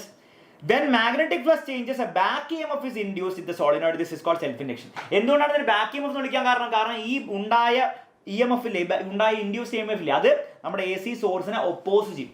സോഴ്സിനെ oppose ചെയ്ത് ഈ സർക്യൂട്ടിലെ എഫക്റ്റീവ് വോൾട്ടേജിനെ സഫല വോൾട്ടേജ് കുറയ്ക്കും. എഫക്റ്റീവ് വോൾട്ടേജിനെ ഡിക്രീസ് ചെയ്യും, കറണ്ടിനെ ഡിക്രീസ് ചെയ്യും. അപ്പോൾ ഈ ബാക്ക് EMF ഉണ്ടാവുന്ന നല്ല കാര്യമാണോ? അല്ല, നല്ല കാര്യമല്ല. ആ സർക്യൂട്ടിലെ വോൾട്ടേജിനെ ആക്ച്വലി കുറയ്ക്കുകയാണ് ചെയ്യുക. അതുവഴി എന്താണ്? കറണ്ടിനെ കുറയ്ക്കുകയാണ് ചെയ്യുക. ഓക്കെ, ആ ഒരു കാര്യം ഓർത്ത് വെക്കണം. ഈ പരീക്ഷയിൽ എപ്പോഴും ചോദിക്കുകയാണ്, ഇങ്ങനെ 4-5 സർക്യൂട്ട് വന്നിട്ട് ചോദിക്കും ബ്രൈറ്റ്നസ് കമ്പയർ ചെയ്യാൻ ചോദിക്കും. അപ്പോൾ നിങ്ങൾ എങ്ങനെ കമ്പയർ ചെയ്യുക? നിങ്ങൾ മനസ്സിലാക്കേണ്ടത് ബാക്ക് EMF ഉണ്ടാവണം എന്ത് വേണം? ഒരു AC സോഴ്സും വേണം, ഒരു സോളിനോയിഡും വേണം. രണ്ടും ഉണ്ടെങ്കിലേ ബാക്ക് EMF ഉണ്ടാവുള്ളൂ. ഒരാൾ മാത്രം പോരാ. അങ്ങനെയാണ് ഇവിടെ ബാക്ക് EMF ഉണ്ടാവും. സാർ ഇവിടെ AC സോഴ്സ് ഉണ്ട്, പക്ഷേ ഇവിടെ സോളിനോയിഡ് ഇല്ല, അപ്പോൾ ബാക്ക് EMF ഉണ്ടാവില്ല. സോ അങ്ങനെയാണെങ്കിൽ ഇവന്റെ വോൾട്ടേജ് 10 വോൾട്ട് ആണെങ്കിൽ ഇവിടെ ബാക്ക് EMF എത്രയായിരിക്കും? നിങ്ങൾ പറയാം ബാക്ക് EMF 0 ആയിരിക്കും. അപ്പോൾ ഈ 10 വോൾട്ട് കംപ്ലീറ്റ് ആർക്ക് കിട്ടും? ഈ ബൾബിന് കിട്ടും. മാക്സിമം ബ്രൈറ്റ്നസ് ആയിരിക്കും ഉണ്ടാവും. മാക്സിമം ബ്രൈറ്റ്നസ് നല്ല ബ്രൈറ്റ് ആയിരിക്കും ഉണ്ടാവും. ഇവിടുത്തെ സ്ഥിതി എന്താണ് മക്കളെ? ഇവിടെ സോളിനോയിഡ് ഉണ്ട്, പക്ഷേ AC സോഴ്സ് ഇല്ല. AC സോഴ്സും സോളിനോയിഡ് രണ്ടും വന്നാലേ ബാക്ക് EMF ഉണ്ടാവുള്ളൂ. സോ ഇവിടെ ബാക്ക് EMF എന്തായിരിക്കും? 0 ആയിരിക്കും. ഇവിടെ സെൽഫ് ഇൻഡക്ഷൻ ഉണ്ടാവില്ല. കാരണം സെൽഫ് ഇൻഡക്ഷൻ ഉണ്ടാവണമെങ്കിൽ കറണ്ട് ചേഞ്ച് ചെയ്യണം. DC ബാറ്ററി വെച്ച് കറണ്ട് ചേഞ്ച് ചെയ്യാൻ പറ്റൂ? ഇല്ല. ഇവിടെ സെൽഫ് ഇൻഡക്ഷൻ ഉണ്ടാവില്ല, ബാക്ക് EMF ഉണ്ടാവില്ല. 10 വോൾട്ടിന് DC ബാറ്ററി ആണെങ്കിൽ 10 വോൾട്ടും ബൾബിന് കിട്ടും. മാക്സിമം ബ്രൈറ്റ്നസ് ആയിരിക്കും ഉണ്ടാവും. എന്നാൽ ഇവിടെയോ? സാർ ഇവിടെ AC സോഴ്സും ഉണ്ട്, നമ്മുടെ സോളിനോയിഡ് രണ്ടുപേരും ഉണ്ട്. അപ്പോൾ ഇവിടെ ബാക്ക് EMF ഉണ്ടാവും. ലെറ്റ്സ് ഇത് 10 വോൾട്ട് ആണെങ്കിൽ നമ്പർ ഞാൻ വെറുതെ പറയാം, ബാക്ക് EMF ലെറ്റ്സ് 2 വോൾട്ടും എല്ലായിരിക്കും. നമ്പർ ഞാൻ വെറുതെ പറയാം, വിഷയമുള്ള കാര്യമില്ല. നിങ്ങൾ പരീക്ഷയിൽ എഴുതുമ്പോൾ ഇവിടെ ബാക്ക് EMF ഉണ്ടാവും എന്ന് പറയാം. കാരണം AC സോളിനോയിഡ് ഉണ്ട്, AC സോഴ്സ് ഉണ്ട്, കറണ്ട് ചേഞ്ച് ചെയ്തിട്ട് സെൽഫ് ഇൻഡക്ഷൻ ഉണ്ടാവുന്നത്, ബാക്ക് EMF ഉണ്ടാവുന്നത്. അപ്പോൾ 2 വോൾട്ട് ഇവിടെ പോയി കഴിഞ്ഞാൽ ബാക്കി 8 വോൾട്ടേ ഉള്ളൂ. 8 വോൾട്ടേ നമ്മുടെ ആർക്ക് കിട്ടുള്ളൂ? ബൾബിന് കിട്ടുള്ളൂ. അപ്പോൾ ബൾബിന്റെ ബ്രൈറ്റ്നസ് ഭയങ്കര ഉണ്ടാവുമോ? അത്ര ഉണ്ടാവില്ല. ഓക്കെ, ലാസ്റ്റ് സർക്യൂട്ട് നോക്കാം. സോളിനോയിഡ് ഉണ്ട്, സോളിനോയിഡിന്റെ AC സോഴ്സ് ഉണ്ട്. സോളിനോയിഡിനുള്ളിൽ എന്താ സാധനം വെച്ചിരിക്കുന്നത്? പച്ചിരുമ്പാണ് കേട്ടോ. സോഫ്റ്റ് അയൺ കോർ വെച്ച് എന്താ സംഭവിക്കുക? ബാക്ക് EMF കൂടും. ബാക്ക് ഇ എം എഫ് കൂടും. 10 വോൾട്ട് ആണെങ്കിൽ ബാക്ക് ഇ എം എഫ് ഉണ്ടാവും. ബാക്ക് ഇ എം എഫ് നിങ്ങൾ 3 വോൾട്ട് എന്ന് ഞാൻ എഴുതി വെക്കും. അതിനെ എഴുതി വെച്ചിരിക്കുന്നത് നേരത്തേക്കാളും കൂടുതൽ കാണിക്കാണ്ടില്ല. നിങ്ങൾ പരീക്ഷയിൽ എഴുതി വെക്കുക ഇവിടുത്തെ ബാക്ക് ഇ എം എഫിനെക്കാളും സോഫ്റ്റ് ആൻഡ് വെക്കുമ്പോൾ ബാക്ക് ഇ എം എഫ് കൂടും. ബാക്ക് ഇ എം എഫ് കൂടി കഴിഞ്ഞാൽ ബൾബിന് കിട്ടുന്ന വോൾട്ടേജ് എന്താണ് വീണ്ടും കുറയാണ് ചെയ്യുക. 7 വോൾട്ട് കിട്ടുള്ളൂ. ബൾബിന് ബ്രൈറ്റ്നസ് വളരെ കുറവായിരിക്കും. സോ ബ്രൈറ്റ്നസ് കമ്പയർ ചെയ്യാൻ പറഞ്ഞാൽ നിങ്ങൾ എന്ത് ചെയ്യണം? എക്ക് ഏറ്റവും കൂടുതലായിരിക്കും, ബിക്കും അത്ര തന്നെ ആയിരിക്കും, പിന്നെ സിക്ക്, പിന്നെ ഡിക്ക്. ഓക്കെ, ബൈ ഹാർട്ട് പഠിച്ചു വെക്കേണ്ട ആവശ്യമില്ല, മനസ്സിലാക്കി പഠിച്ചു വെച്ചാൽ ഓക്കെ. പരീക്ഷയിൽ ബാക്ക് എം എഫ് ഉണ്ട് എന്തുകൊണ്ടാണെന്ന് ചോദിക്കുമ്പോൾ എഴുതി വെക്കണം. ഇവിടെ ബാക്ക് എം എഫ് ഉണ്ട്, ഇവിടെ back M F soft and കുറച്ചാൽ കൂടുതലാണ്. ബാക്ക് എം എഫ് എത്രത്തോളം കൂടുതലാണ് അത്രത്തോളം ബൾബിന്റെ വോൾട്ടേജ്, ബൾബിന് കിട്ടുന്ന വോൾട്ടേജ് കുറയുകയായിരിക്കും ചെയ്യാം. മൂവിംഗ് കോയിൽ മൈക്രോഫോൺ എന്ന് പറഞ്ഞാൽ എന്താ പറയുക? മൈക്രോഫോൺ ആണ് സംഭവം. എന്താണ് സൗണ്ട് വേവ്സിനെ എന്താണ് ഇലക്ട്രിസിറ്റി ആക്കി മാറ്റുന്നത്, ഇലക്ട്രിക് സിഗ്നൽ ആക്കി മാറ്റുന്നു. വർക്കിംഗ് പ്രിൻസിപ്പിൾ വീണ്ടും EMI ആണെന്നുള്ള കാര്യം മറന്നു പോരുത്.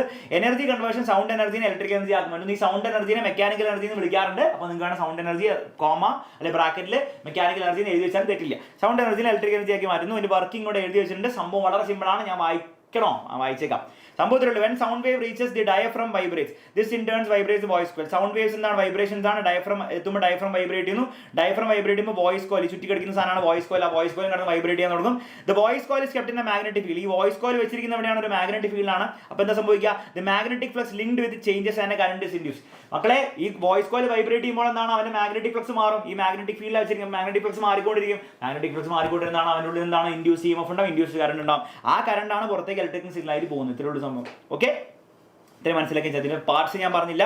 പുറത്ത് കാണുന്ന സാധനമാണ് ഡയഫ്രം. ഇത് ചിലപ്പോൾ സർക്കുലർ ആയിട്ടൊക്കെ ചോദിക്കാറുണ്ട്. അപ്പോഴും പുറത്ത് കാണുന്ന സാധനം ഡയഫ്രം. ഇങ്ങനെ കോയിൽ ചെയ്ത സാധനമാണ് വോയിസ് കോയിൽ. പിന്നെ ഉള്ളിൽ നിന്ന് ഒളിച്ചിരിക്കുന്ന ഒരു മാഗ്നറ്റ്സ് ഉണ്ടാവും. 3 പാർട്സ് പഠിച്ചാൽ പരിപാടി സെറ്റാണ്. ക്ലിയർ ആണല്ലോ? മൂവിംഗ് കോയിൽ മൈക്രോഫോണിന്റെ പാർട്സ് സെറ്റാണ്, ബുദ്ധിമുട്ടില്ല. ലാസ്റ്റ് പഠിക്കേണ്ടത് മൂവിംഗ് കോയിൽ മൈക്രോഫോൺ നേരെ ലൗഡ് സ്പീക്കറിലേക്ക് നമ്മൾ സിഗ്നൽ വിടില്ല. മൂവിംഗ് കോയിൽ മൈക്രോഫോൺ പുറത്ത് വരുന്ന ഇലക്ട്രിക് സിഗ്നൽ വീക്ക് ആയിരിക്കും. അത് നമ്മുടെ ആംപ്ലിഫയറിലേക്ക് പറഞ്ഞുകൊണ്ട് ആംപ്ലിഫയർ എന്ത് ചെയ്യും? അതിനൊന്ന് ആംപ്ലിഫൈ ചെയ്യും, സ്ട്രോങ് സിഗ്നൽ ആക്കും. എന്നിട്ട് നമ്മൾ മൂവിംഗ് കോയിൽ ലൗഡ് സ്പീക്കറിലേക്ക് വിടും. മൂവിംഗ് കോയിൽ ലൗഡ് സ്പീക്കറിന് ആ ഇലക്ട്രിക് സിഗ്നലിനെ വീണ്ടും എടുത്തിട്ട് എന്താണ്? സൗണ്ട് ആക്കി മാറ്റും. ഇത്രയും കാര്യങ്ങളാണ് പഠിക്കാനുള്ളത്. ബുദ്ധിമുട്ടില്ല മക്കളെ, സെറ്റാണ്, റെഡി. മലയാളമൊക്കെ കൊടുത്തിട്ടുണ്ട്, നോട്ട്സിലുണ്ട്. അടുത്ത കഴിഞ്ഞില്ല, ഈ ചാപ്റ്റർ കുറച്ചധികം ഉണ്ട്. ഈ ഒരു സ്ലൈഡും കൂടി തീർന്ന ചാപ്റ്റർ കംപ്ലീറ്റ്, ഒരു കാര്യം പോലും നമ്മൾ മിസ് ചെയ്യാണ്ട് കംപ്ലീറ്റ് ചാപ്റ്റർ തീർന്നു നോക്കിക്കോട്ടോ. പവർ ട്രാൻസ്മിഷൻ ആണ് പഠിക്കാനുള്ളത്. അങ്ങ് പവർ സ്റ്റേഷനിൽ പവർ ഉണ്ടാക്കി നമ്മുടെ വീട്ടിൽ എങ്ങനെ എത്തുക എന്നുള്ള കാര്യമാണ് നമുക്ക് പഠിക്കാനുള്ളത്. ഓരോ സ്റ്റേജും ഇമ്പോർട്ടൻ്റ് ആണ്. പരീക്ഷയിൽ ഓരോ സ്റ്റേജിൽ നിന്ന് ചോദ്യം വരും കേട്ടോ. പവർ സ്റ്റേഷനിൽ ഉണ്ടാകുന്ന വോൾട്ടേജ് 11 kV ആണ്. അവിടെ വെച്ച് തന്നെ ഒരു പവർ ട്രാൻസ്ഫോമർ വെച്ച് നമ്മൾ എന്ത് സ്റ്റെപ്പ് അപ്പ് ട്രാൻസ്ഫോമർ ആണ് പവർ ട്രാൻസ്ഫോമർ. പവർ ട്രാൻസ്ഫോമർ വെച്ച് 11 kV 220 kV ആക്കും. 2,20,000 kV ആക്കും. 220 kV ആണ്. കിലോ ഉണ്ട്, മറക്കരുത്. അപ്പൊ അത്രയും ഹൈ വോൾട്ടേജ് ആക്കും. എന്തിനാ ഹൈ വോൾട്ടേജ് ആക്കുന്നത്? ഹൈ വോൾട്ടേജ് ആക്കിയ ട്രാൻസ്ഫോമറിൽ വോൾട്ടേജ് കൂടി നിങ്ങൾക്ക് കറണ്ട് കുറയും. കറണ്ട് കുറഞ്ഞാൽ ഹീറ്റ് ലോസ് കുറയും. ഹീറ്റ് ലോസ് കുറയും. ഹീറ്റ് വഴി ഉണ്ടാകുന്ന ലോസ് എന്താണ്? ഇലക്ട്രിക് കമ്പികളിൽ കുറയും.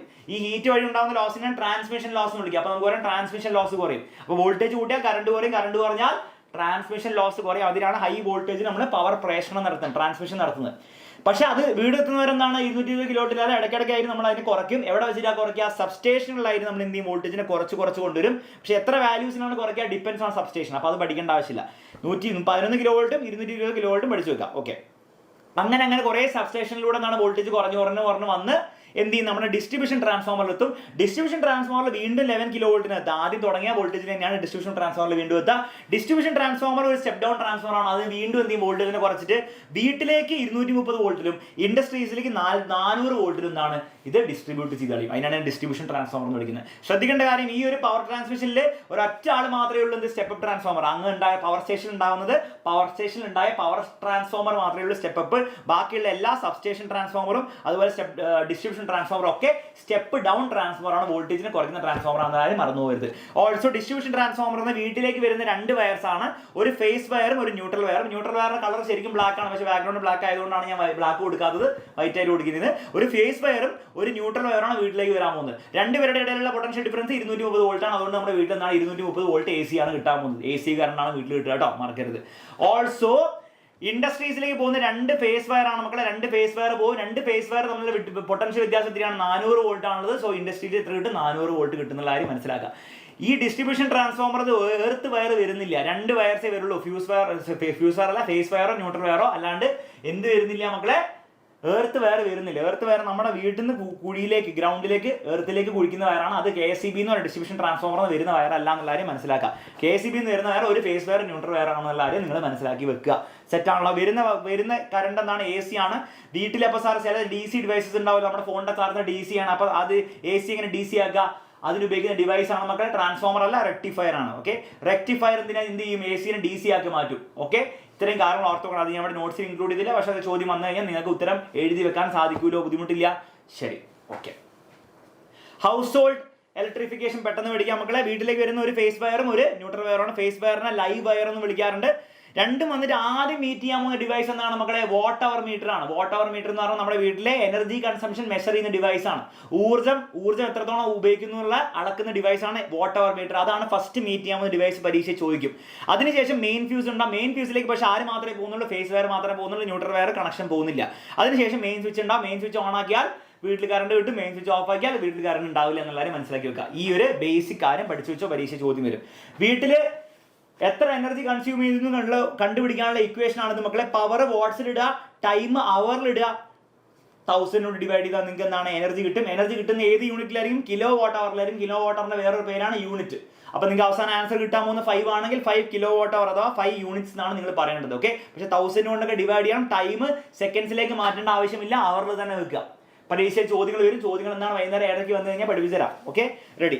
3 ഇലക്ട്രിക്കൽ ഡിവൈസ് ആണ് നമുക്ക് പഠിക്കാനുള്ളത്. 3 ഇമ്പോർട്ടന്റ് ആണ്. സേഫ്റ്റി ഡിവൈസ് ആണ്. ഒന്ന് സേഫ്റ്റി ഫ്യൂസ് ആണ്. സേഫ്റ്റി ഫ്യൂസ് വർക്ക് ചെയ്യുന്നത് ഹീറ്റിംഗ് എഫക്ട് ഓഫ് ഇലക്ട്രിക് കറന്റിന്റെ പ്രിൻസിപ്പിൾ ആണ്. വർക്കിംഗ് പ്രിൻസിപ്പിൾ എന്നാണ് ഹീറ്റിംഗ് എഫക്ട് ആണ്. ഇതിന്റെ ഒരു ഡിസഡ്വാൻറ്റേജ് എന്താണ്? Fuse fire has to be manually replace after its melt. ഓരോ പ്രാവശ്യത്തിൽ മെൽറ്റ് ചെയ്ത് കഴിഞ്ഞാൽ നിങ്ങൾ എന്താണ് ഫ്യൂസ് ഫയറിനെ മാനുവലി റിപ്ലേസ് ചെയ്യേണ്ടത് ഒരു ഡിസഡ്വാൻറ്റേജ് ഓർത്ത് വെച്ചോട്ടോ. ഓക്കെ, MCB എന്ന് പറഞ്ഞാൽ എന്താണ്? സേഫ്റ്റി ഫ്യൂസ് പോലെ തന്നെയാണ്. ഓവർലോഡിങ്ങോ ഷോർട്ട് സർക്യൂട്ട്, ഇതും ഓവർലോഡിങ്ങോ ഷോർട്ട് സർക്യൂട്ട് വരുമ്പോൾ എന്താണ് വീട്ടിൽ അത് മുരുകി പോകുന്നതാണ്. വീട്ടിൽ കറണ്ട് എന്താണ് ഓഫ് ആയിക്കോളും. നമ്മുടെ വീട്ടിലെ ഹൗസ് ഹോൾഡ് അപ്ലയൻസസ് ഒക്കെ രക്ഷപ്പെടും, സംരക്ഷിക്കപ്പെടും. MCB സെയിം സാധനമാണ്, സെയിം എന്താണ് യൂട്ടിലിറ്റിയാണ്. പക്ഷേ MCB works on the principle of heating effect for overloading. Overloading വരുമ്പോൾ ഹീറ്റിംഗ് എഫക്റ്റിലാണ് വർക്ക് ചെയ്യുക. അതേസമയം മാഗ്നറ്റിക് എഫക്റ്റിലും വർക്ക് ചെയ്യും എപ്പം ഷോർട്ട് സർക്യൂട്ട് വരുമ്പോൾ. ഇത് ഓർത്ത് വെച്ചോ. അപ്പൊ പരീക്ഷ ചോദിക്കും സേഫ്റ്റി ഫ്യൂസും നമ്മുടെ MCB തമ്മിൽ ഡിഫറൻസ് ചോദിക്കും. അപ്പൊ നിങ്ങൾ പറയണം എന്താണ്? MCB വർക്ക് ചെയ്യുക ഹീറ്റിംഗ് എഫക്റ്റിൽ, മാഗ്നറ്റിക് എഫക്റ്റിലാണ്. സേഫ്റ്റി ഫ്യൂസ് വർക്ക് ചെയ്യുക വെറും ഹീറ്റിംഗ് എഫക്റ്റിൽ മാത്രമാണ്. മാത്രമല്ല വേറെ ഡിഫറൻസ് എന്താണ്? വെൻ ഇറ്റ് ട്രിപ്സ്, ഇത് ട്രിപ്പ് ചെയ്യുമ്പോൾ നിങ്ങൾ എന്താണ് it can be switched on ആക്കി ജസ്റ്റ് പോയി ഓൺ ആക്കിയാൽ വീട്ടിൽ കറണ്ട് വന്നു. പക്ഷേ സേഫ്റ്റി ഫ്യൂസിന് അങ്ങനെയല്ല. അതെന്താണ് മെൽറ്റ് ചെയ്ത് പോകുമ്പോൾ നിങ്ങൾ വീണ്ടും വയറിനെ റിപ്ലേസ് ചെയ്യേണ്ട അവസ്ഥ വരും. ഓക്കെ, അപ്പൊ ഇത് വ്യത്യാസങ്ങൾ പരീക്ഷ ചോദിക്കാറുണ്ട് കേട്ടോ. നെക്സ്റ്റ് ELCB ആണ്. എർത്ത് ലീക്കേജ് സർക്യൂട്ട് ബ്രേക്കർ ആണ് പേര്. ഫുൾ ഫോം ഓർത്ത് വെച്ചും ഇനേർഷ്യൽ സർക്യൂട്ട് ബ്രേക്കർ ആണ്. ഇവിടെ എർത്ത് ലീക്കേജ് സർക്യൂട്ട് ബ്രേക്കർ പേരിൽ തന്നെ സംഭവിച്ചിട്ടുണ്ട്. എർത്തിലേക്ക് കറണ്ട് ലീക്ക് ചെയ്യുമ്പോൾ സർക്യൂട്ട് ബ്രേക്കിംഗ് സാധനം. ഡെഫിനേഷൻസ് കൊടുത്തിട്ടുണ്ട്. പരീക്ഷ ചോദിക്കും ELCBക്ക് പറയും ഇപ്പൊ എന്താണ് കൂടുതൽ ഉപയോഗിക്കുന്നത്? RCCB എന്ന് എഴുതണം. ഈ RCCB is used more than ELCB now എന്ന് എഴുതി വെക്കണം. ക്ലിയർ ആണ്, മനസ്സിലാക്കാൻ ബുദ്ധിമുട്ടില്ല. എർത്തിങ് എന്താണ് മക്കളെ? സംഭവത്തിലുള്ള ഒരു മെറ്റൽ, നമുക്കൊരു ഫ്രിഡ്ജോ അല്ലെങ്കിൽ TVയോ എന്തെങ്കിലും ഉണ്ടെങ്കിൽ നമ്മൾ എന്ത് ചെയ്യും? അതിന്റെ മെറ്റൽ ബോഡിയിൽ നിന്ന് ഒരു പച്ച കളർ വയർ എടുത്തിട്ട് നമ്മൾ ഗ്രൗണ്ടിലേക്ക് കൊടുക്കും. ഇതിനെയാണ് നമ്മൾ എർത്തിങ് എന്ന് വിളിക്കുക. ഓക്കെ, ഈ എർത്തിങ് കൊണ്ട് എന്താ ഗുണം? നമ്മൾ പോയി തൊടുമ്പോൾ എങ്ങാനും ഷോക്ക് അടിക്കാൻ ചാൻസ് ഉണ്ടെങ്കിൽ നമുക്ക് ഷോക്ക് അടിക്കില്ല. നേരെ എന്താണ് ആ ഷോക്ക് എർത്തിലേക്ക് ട്രാൻസ്ഫർ ചെയ്തോളും. അപ്പൊ അതാണ് എർത്തിങ്ങിന്റെ കോൺസെപ്റ്റ്. ഇനി മനസ്സിലാക്കേണ്ട കാര്യം, എർത്ത് വയർ ആ ബോഡിയുടെ എന്താണ് ഇലക്ട്രിക്കൽ എക്വിപ്മെന്റ് എവിടെയൊക്കെ കണക്ട് ചെയ്യുക? അതിന്റെ മെറ്റൽ ബോഡിയിലേക്കാണ്. പരീക്ഷയിൽ ചോദിക്കുമ്പോൾ എഴുതിക്കണം മെറ്റൽ ബോഡിയിലേക്ക് കണക്ട് ചെയ്യുക. ഇത് നമ്മുടെ 3 പ്ലഗിൽ 3 പിന്നിൽ ഏത് പിന്നിലേക്കാണ് പോവുക? 3 പിന്നിൽ ഏറ്റവും വലിയ പിന്നിലേക്കാണ് പോകാമെന്ന് ഓർത്ത് വെക്കണം കേട്ടോ. കളർ എന്താണ്? പച്ച കളറാണ്. വോൾട്ടേജ് എത്രയാണ്? പൊട്ടൻഷ്യൽ എത്രയാണ്? 0 പൊട്ടൻഷ്യലാണ്. ഇത്രയും കാര്യങ്ങൾ ഓർത്ത് വെക്കണം കേട്ടോ. ഡെഫിനേഷൻ കൊടുത്തിട്ട് പഠിച്ചു വെക്കുക. ഇലക്ട്രിക് ഷോക്കിന്റെ പ്രിക്കോഷൻസ് പരീക്ഷയിൽ എപ്പോഴും ചോദിക്കും. ഒരു 5 എണ്ണം പഠിച്ചു വെച്ചോ. 5 എണ്ണം കൊടുത്തിട്ടുണ്ട്. ഇലക്ട്രിക് ഷോക്കിന്റെ ഫസ്റ്റ് എയ്ഡും പഠിച്ചു വെച്ചോ. 3 എണ്ണം പരീക്ഷയിൽ എപ്പോഴും ചോദിക്കും. നിങ്ങൾ വിചാരിക്കരുത് ചോദിക്കില്ല എന്ന്, പരീക്ഷ ചോദിക്കും. ഇതും കൂടി പഠിച്ചു വെച്ചാൽ ഈ ചാപ്റ്റർ എന്നുള്ള എല്ലാ കാര്യങ്ങളും തീർന്നു. നമുക്ക് സമയം വേസ്റ്റ് ചെയ്യാണ്ട് എന്ത് ചെയ്യാം? അടുത്ത ചാപ്റ്ററിലേക്ക് പോവാം. Reflection of light. First laws of reflection ആണ് മക്കളെ. Angle of incidence equal angle of reflection ആണ് first law. Next the incident ray, reflected ray and the normal all lie on the same plane ആണ്. 3 പേരും എന്താണ് ഒരേ പ്ലെയിനിലായിരിക്കും ഉണ്ടാവുക. First law എന്താ പറഞ്ഞത്? Angle of incidence, angle of reflection രണ്ട് same ആയിരിക്കും എന്നാണ് ഫസ്റ്റ് ലോ പറഞ്ഞിരിക്കുന്നത്. Incident ray, normal, reflected ray എല്ലാം ഒരു പ്ലെയിൻ ആയിരിക്കും. രണ്ടാമത്തെ ലോ ഓർത്ത് വെച്ചോ, പരീക്ഷ ചോദിക്കും കേട്ടോ. റെഗുലർ റിഫ്ലക്ഷൻ എന്ന് പറഞ്ഞാൽ എന്താണ്? പാരലായിട്ട് വരുന്നവർ തിരിച്ച് പാരലായിട്ട് പോയി കഴിഞ്ഞാൽ നമ്മൾ റെഗുലർ റിഫ്ലക്ഷൻ എന്ന് വിളിക്കും, ക്രമപ്രതിപദം എന്ന് വിളിക്കും. എന്നാൽ പാരലായിട്ട് വരുമ്പോൾ തോന്നുന്ന പോലെ റാൻഡം ഡയറക്ഷനിൽ പോകുകയാണെങ്കിൽ നമ്മൾ ഇറഗുലർ റിഫ്ലക്ഷൻ അഥവാ വിപരീത പ്രതിപദം എന്ന് വിളിക്കും. രണ്ടിന്റെയും പെർട്ടിക്കുലർസ് ഓർത്ത് വെച്ചോട്ടോ, പരീക്ഷ ചോദിക്കും. റെഗുലർ റിഫ്ലക്ഷന്റെ കേസിൽ ഇമേജ് ഫോം ചെയ്യും. ഇറഗുലർ റിഫ്ലക്ഷന്റെ കേസിൽ ഇമേജ് ഫോം ചെയ്യത്തില്ല.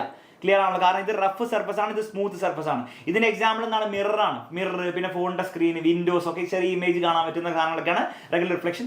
ഇറഗുലർ റിഫ്ലക്ഷൻ എല്ലാ ഒബ്ജക്ട്സും, ഫോർ എക്സാമ്പിൾ ഈ പെന്ന്, എന്റെ ബോഡി, എന്റെ ഷർട്ട് എല്ലാം ഇറഗുലർ റിഫ്ലക്ഷൻ ആയിരിക്കും ഉണ്ടാവും. റിഫ്ലക്ഷൻ ഉണ്ടാവും, പക്ഷേ ഇറഗുലർ ആയിരിക്കും, ഇമേജ് ഉണ്ടാവില്ല. രണ്ട് കേസിലും ലോസ് ഓഫ് റിഫ്ലക്ഷൻ വർക്ക് ചെയ്യും. ഇവിടെയും ലോസ് ഓഫ് റിഫ്ലക്ഷൻ ഹോൾഡ് ചെയ്യും, ഇവിടെയും ലോസ് ഓഫ് റിഫ്ലക്ഷൻ ഹോൾഡ് ചെയ്യും. ഓർത്ത് വെച്ചോ, പരീക്ഷ ചോദിക്കുമ്പോൾ തെറ്റിക്കണ്ട. പ്ലെയിൻ മിററിന്റെ ഫീച്ചേഴ്സ് പഠിക്കാം. ഇമേജ് ഡിസ്റ്റൻസും ഒബ്ജക്ട് ഡിസ്റ്റൻസ് സെയിം ആയിരിക്കും. ഇമേജ് സൈസും ഒബ്ജക്ട് സൈസും സെയിം ആയിരിക്കും. നേച്ചർ എന്തായിരിക്കും? വെർച്വൽ ആയിരിക്കും, മിഥ്യയും നിവർന്നായിരിക്കും. എല്ലാവരും മറന്നു പോകരുത്. ഇമേജ് ഫോർമേഷൻ വരയ്ക്കാൻ സിമ്പിൾ ആണ് മക്കളെ. ഒരു ഒബ്ജക്റ്റ് പിടിക്കുക, ഒരു റേ ഇങ്ങനെ വരയ്ക്കുക, നോർമൽ വരയ്ക്കുക, ഈ ആംഗിളും ഏതാണ്ട് സെയിം വരുന്ന രീതിയിൽ ഇങ്ങനെ വരയ്ക്കുക. എന്നിട്ട് ഇങ്ങനെ ഈ ആംഗിൾ സെയിം ആണെന്ന് കാണിക്കാൻ വേണ്ടി ഒരു വര വെക്കുക. രണ്ടാമത്തെ റേ പിടിക്കുക, ഇവിടെ നോർമൽ വരയ്ക്കുക, ഈ ആംഗിളും സെയിം ആവുന്ന രീതി വരയ്ക്കുക, ഈ ആംഗിൾ സെയിം ആണെന്ന് കാണിക്കുക, രണ്ട് വര വരച്ച് കാണിക്കുക. രണ്ട് വര ഇവിടെ വരയ്ക്കുക, രണ്ട് വര വരയ്ക്കുക. അപ്പോൾ രണ്ടാംഗിളും സെയിം ആണെന്ന് മനസ്സിലായി. ഇനി തിരിച്ചു പോകുന്ന റേ എന്താണ്? ഇങ്ങനെ പാരലായിട്ട് പോകരുത്, ഇങ്ങനെ പോകണം, വിട്ട് പോകണം, ഡൈവേർജ് ചെയ്ത് പോകണം. എന്നിട്ട് എന്ത് ചെയ്യണം? നിങ്ങൾ ബാക്കോട്ട് എക്സ്റ്റെൻഡ് ചെയ്യണം. എന്നിട്ട് ഇവിടെ ഇമേജിനെ കാണിക്കണം. കഴിഞ്ഞു. 3 മാർക്ക് എന്നാണ് പരീക്ഷയിൽ കിട്ടും. 3 മാർക്ക് ഫീച്ചേഴ്സും പിന്നെ 2 mark feature, 1 mark feature, 2 mark ray diagram വെച്ചാൽ 3 മാർക്ക് പരീക്ഷയിൽ സിമ്പിൾ ആയിട്ട് കിട്ടും. ക്ലിയർ ആണല്ലോ? മൾട്ടിപ്പിൾ റിഫ്ലക്ഷന്റെ ഫോർമുല മറക്കരുത്. n = 360 / θ - 1 അത് പരീക്ഷ ചോദിക്കും. 2 മിറേഴ്സ് എന്താണ് 60 ഡിഗ്രി ആംഗിൾ വെച്ച് കഴിഞ്ഞാൽ എത്ര ഇമേജസ് ഫോം ചെയ്യും? അപ്പോൾ നിങ്ങൾ n = 360 / θ എത്രയാണ്? 60 ഡിഗ്രി എന്ന് കൊടുക്കുക. -1 0 കട്ട് ചെയ്ത് 6 - 1 = 5 ഇമേജസ് ആണ് ഫോം ചെയ്യാന്നുള്ള ചോദ്യങ്ങൾ പരീക്ഷയിൽ വരും. സിമ്പിൾ ആയിട്ട് കൊണ്ട് ചെയ്ത് കൊടുക്കുക. ഫോർമുല ഓർത്ത് വെച്ചാൽ മതി. പിന്നെ ഈ ടേബിൾ പഠിച്ചു വെക്കുക. ഒരു ഷോർട്ട് കട്ട് പറഞ്ഞിട്ടുണ്ട്. ഈ 5 പഠിച്ചു വെക്കാൻ, ഈ 5 പഠിച്ചു വെക്കാൻ ഷോർട്ട് കട്ട് പറഞ്ഞിട്ടുണ്ട്. എന്താണ് ഷോർട്ട് കട്ട്? ഈ സാധനം തന്നെയാണ് ഇവിടെ വരിക, ഈ സാധനം തന്നെയാണ് ഇവിടെ വരിക, ഈ സാധനം തന്നെയാണ് ഇവിടെ വരിക, ഈ സാധനം തന്നെ ഇവിടെ വരിക, ഈ സാധനം തന്നെ ഇവിടെ വരിക. നേരെ തിരിച്ച് എഴുതി വെച്ചാൽ മതി. 6ാമത്തെ കേസ് മാത്രമേ സ്പെഷ്യൽ കേസ് ഉള്ളൂ. ഈ 5 കേസിൽ റിയൽ ഇൻവെർട്ടർ ആണ് വരിക. 6ാമത്തെ കേസിന് മാത്രം വെർച്വൽ ഇൻവെർട്ടർ ആയിരിക്കും. അപ്പോൾ നിങ്ങൾ മനസ്സിലാക്കേണ്ട കാര്യം എന്താണ്? കോൺകേവ് മിറർ എല്ലാം ഉണ്ടാക്കും. കോൺകേവ് മിറർ എല്ലാ ഇമേജും ഉണ്ടാക്കും. റിയൽ ഇൻവേ ഉണ്ടാക്കും, വെർച്വൽ ഉണ്ടാക്കും, ഡിമിനിഷ്ഡ് ഉണ്ടാക്കും, സെയിം സൈസ് ഉണ്ടാക്കും, എൻലാർജ് ഉണ്ടാക്കും. എല്ലാം ഉണ്ടാക്കാൻ പറ്റും. റിയലും പറ്റും, വെർച്വലും പറ്റും, ഇൻവേർട്ടഡും പറ്റും, ഇറക്റ്റും പറ്റും, സെയിം സൈസും പറ്റും, ചെറിയ ഇമേജും പറ്റും, വലിയ ഇമേജും എല്ലാം ബാപ്പ് ഓഫ് ഓൾ മിറേഴ്സ് ആണ്. Okay, godfather. Okay, concave മിററിന്റെ യൂസ് മക്കൾ ഡെന്റിസ്റ്റിന്റെ മിററായിട്ട് ഉപയോഗിക്കാറുണ്ട്.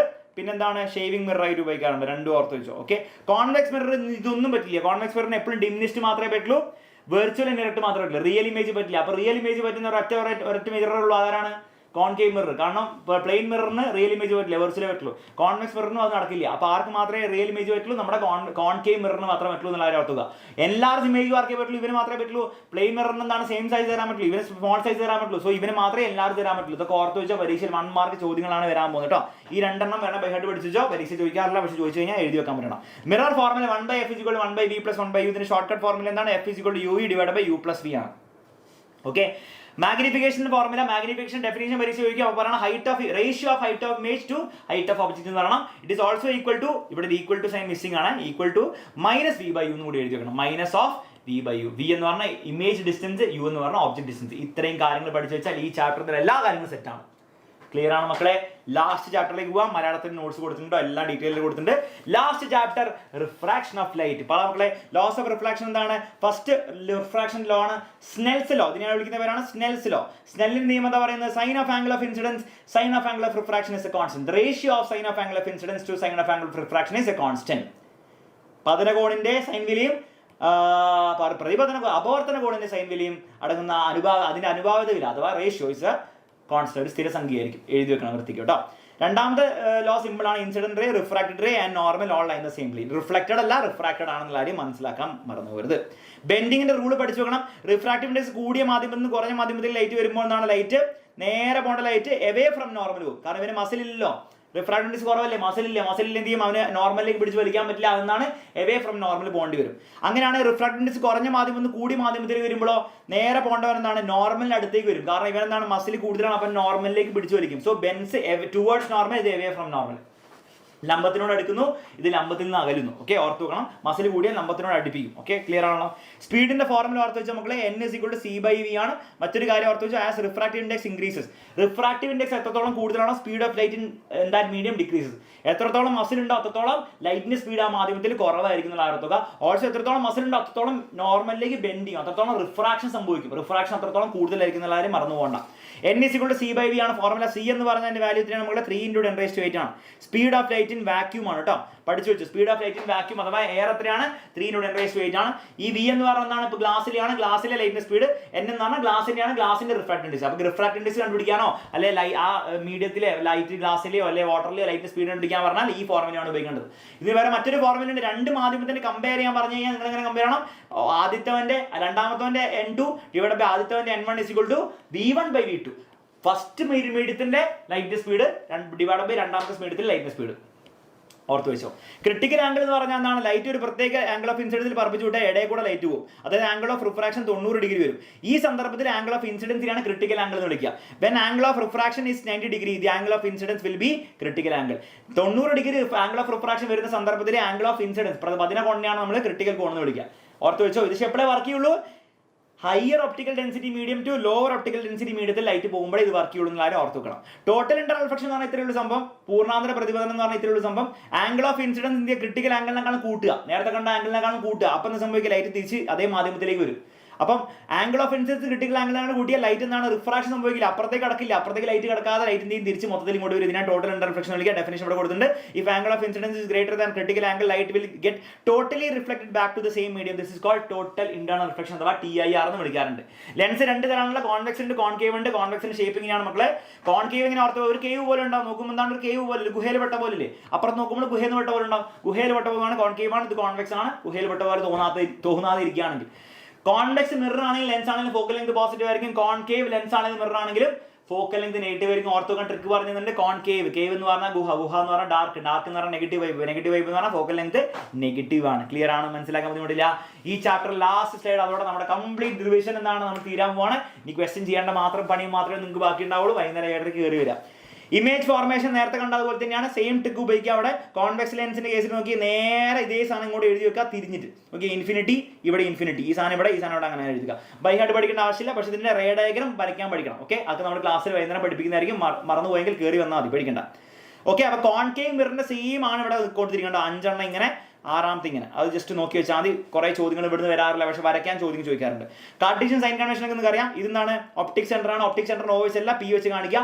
മിററിന്റെ സെന്റർ പോൾ ആണെങ്കിൽ ഒപ്റ്റിക് സെന്ററിന്റെ ലെൻസിന്റെ സെന്റർ ഒപ്റ്റിക് സെന്റർ ആണെന്നുള്ള കാര്യം മറന്നു വരുന്നത്. ജോമെട്രിക് സെന്റർ ഓഫ് ലെൻസ് എന്താണ് ഒപ്റ്റിക് സെന്റർ ആണ്, പക്ഷെ അതിനെ കാണിക്കുക P വെച്ചിട്ടാണ്. ഒപ്റ്റിക് സെന്റർ ലെഫ്റ്റിലേക്കല്ല നെഗറ്റീവ്, റൈറ്റിലേക്കെല്ലാം പോസിറ്റീവ്, മുകളിലേക്ക് പോസിറ്റീവ്, താഴേക്ക് നെഗറ്റീവ്. ക്ലിയർ ആണല്ലോ. ലെൻസിന്റെ ഫോർമുല 1/f = 1/v - 1/u ആണ്. അതിന്റെ ഷോർട്ട് കട്ട് ഫോർമുല uv / മറ്റൊരു u + v ആയിരുന്നു, ഇവിടെ u - v ആണ്. കണ്ടോ, അവിടെ 1/v + 1/u ആണ്, ഇവിടെ 1/v - 1/u ആണ്. അത്ര വ്യത്യാസമുള്ളൂ. മാഗ്നിഫിക്കേഷൻ അവിടെ -v/u ആയിരുന്നു, ഇവിടെ വെറും v/u ആണ്. അപ്പോൾ മൈനസ് വരുന്നത് പ്ലസ് ആക്കുക, പ്ലസ് വരുന്നത് മൈനസ് ആക്കുക, അത്രേ ഉള്ളൂ സംഭവം. വേറെ ഒന്നും ഓർത്തുകാനില്ല. പവറിന്റെ ഫോർമുല 1/f ആണ്. പവറിന്റെ യൂണിറ്റ് ഡയോപ്റ്റർ ആണ്. f ന്റെ യൂണിറ്റ് എന്തിനാ വരിക? ഡയോപ്റ്ററിൽ പവർ ഇട്ട് കൊടുത്താൽ f എന്തിനാ വരിക? നമുക്ക് മീറ്ററിലാണ് വരിക. ഫോക്കൽ ലെങ്ത് കണ്ടുപിടിക്കണം. f = 1/p എന്ന് എഴുതി വെക്കുക. നിങ്ങൾക്ക് ഫോക്കൽ ലെങ്ത് കണ്ടുപിടിക്കാം. പവർ ഡയോപ്റ്ററിൽ ഇട്ട് കൊടുക്കുക, ഫോക്കൽ ലെങ്ത് മീറ്ററിലാണ് വരിക എന്നുള്ള കാര്യം കൂടെ ഓർത്ത് വെച്ചാൽ മതി. ഇത്രയും കാര്യങ്ങൾ നിങ്ങൾ പഠിച്ചു വെച്ചാൽ നിങ്ങളുടെ ക്രിസ്മസ് എക്സാമിന് നിങ്ങൾ പഠിക്കേണ്ട കാര്യങ്ങളൊക്കെ നമ്മൾ സെറ്റ് ആക്കിയിട്ടുണ്ട്. ഓക്കെ,